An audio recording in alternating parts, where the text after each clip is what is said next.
Hello friends, welcome back to learn of techno platform. आज का हमारा सेशन है वो फीटर फर्स्ट ईयर से रिलेटेड रहने वाला है। अगर आप कोई भी कंपटीशन लेवल की तैयारी करते हैं तो वीडियो को एंड तक ज़रूर वॉच करना। आज का हमारा फर्स्ट क्वेश्चन है, निम्न रीमर में एक्स के रूप में चिन्हित अवयव का नाम क्या है। एक्स रूप से चिन्हित भाग यहाँ पर दिया हुआ है। What is the name of the element marked as X in the following reamer. क्या फेस है, हील है, फ्लूट है या फिर कटिंग एज है। तो क्या इसका राइट आंसर हो जाता है। तो ये क्या है, हमारा दांते का फेस यहाँ पर दिखाया हुआ है, तो ए इसका राइट आंसर है वो हो जाता है। क्या राइट आंसर हो जाता है, ए इसका राइट आंसर हो जाता है। नेक्स्ट क्वेश्चन है, कौन सा कोण ड्रिल के रैक कोण को निर्धारित करता है। Which angle determine the rack angle of A drill. Question है वो पहले भी आया हुआ है, इम्पोर्टेंट क्वेश्चन है कि कौन सा कोण ड्रिल के रैक कोण को निर्धारित करता है। क्या helix angle, core angle, point angle या फिर चिजल एज एंगल। तो कौन सा एंगल है वो रैक एंगल को निर्धारित करता है। तो हमारा जो हेलिक्स एंगल होता है वो रैक एंगल को निर्धारित करता है। ठीक है, एच, एन और एस तीन प्रकार के हमारे हेलिक्स एंगल होते हैं, वही रैक एंगल को निर्धारित करते हैं। तो ए इसका राइट आंसर हो जाता है। नेक्स्ट क्वेश्चन है, इसमें दिया हुआ है 16 मिलीमीटर ट्रिमिंग छिद्र के लिए ड्रिल का आकार क्या है। What is the drill size for a 16 millimetre reaming hole. तो क्या इसका राइट आंसर हो जाता है।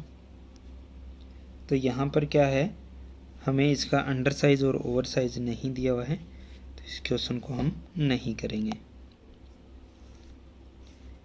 नेक्स्ट क्वेश्चन है, ड्रिलिंग ऑपरेशन में ड्रिल किए गए छिद्र क्यों ओवर साइज होते हैं। Why are drilled hole on over size in drilling operation. क्या ड्रिल की धार तेज नहीं है। The edge of the drill is not sharp. असमान लिप लंबाई है। Unequal lip length. फीड दर बहुत अधिक है। Feed rate is too high या फिर शीतलन अपर्याप्त है। Cooling is inadequate. तो क्या इसका राइट आंसर हो जाता है कि ड्रिल किया गया छिद्र है वो ओवर साइज का बना है, और ड्रिल किया छिद्र ओवर साइज का बनता है तो उसका एक ही रीज़न होता है। कई बार ये क्वेश्चन आ चुका है, वेरी वेरी इंपॉर्टेंट क्वेश्चन है। और इसका आंसर क्या होता है, अनइक्वल लिप लेंथ, यानी कि असमान लिप की लंबाई होने के कारण हमारा ड्रिल किया गया छिद्र है वो अपने से ज़्यादा साइज का होल बनाएगा। नेक्स्ट क्वेश्चन है, इसमें दिया हुआ है ड्रिल किए गए छिद्र पर फ्लैट सीट बनाने वाले ऑपरेशन का नाम क्या है। What is the name of the operation of marking a flat seat on a drilled hole. क्या ड्रिलिंग करके करते हैं, स्पॉट फेसिंग, काउंटर सिंकिंग या फिर काउंटर बोरिंग। तो क्या इसका राइट आंसर हो जाएगा ड्रिल पर फ्लैट सीट, ड्रिल छिद्र पर हमें क्या है, फ्लैट सीट है वो प्राप्त करनी है। उस ऑपरेशन के बारे में पूछा गया है, तो मैंने आपको बताया था एक बार कि उस ऑपरेशन को क्या बोलते हैं, स्पॉट फेसिंग बोला जाता है। Spot facing is the right answer.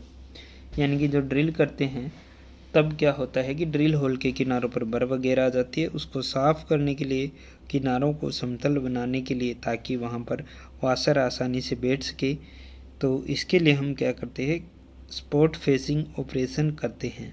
ठीक है, तो spot facing is the right answer. Next question है, ड्रिल में फ्लूट्स का क्या उद्देश्य है। What is the purpose of flutes in A drill.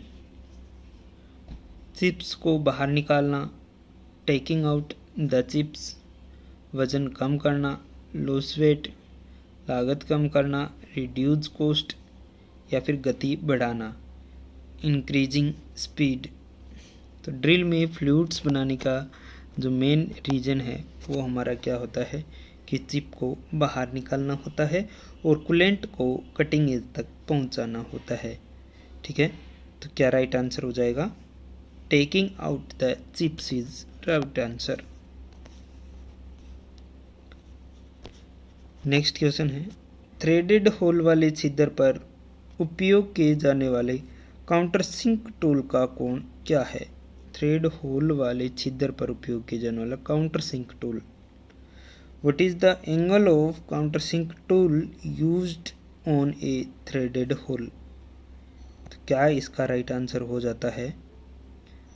तो इसका राइट आंसर 75 डिग्री होगा, 80 डिग्री होगा, 90 डिग्री होगा या फिर 120 डिग्री होगा। तो काउंटर सिंकिंग जो करते हैं काउंटर सिंक टूल के द्वारा वो हमारा होता है 120 डिग्री। डी इसका राइट आंसर हो जाता है।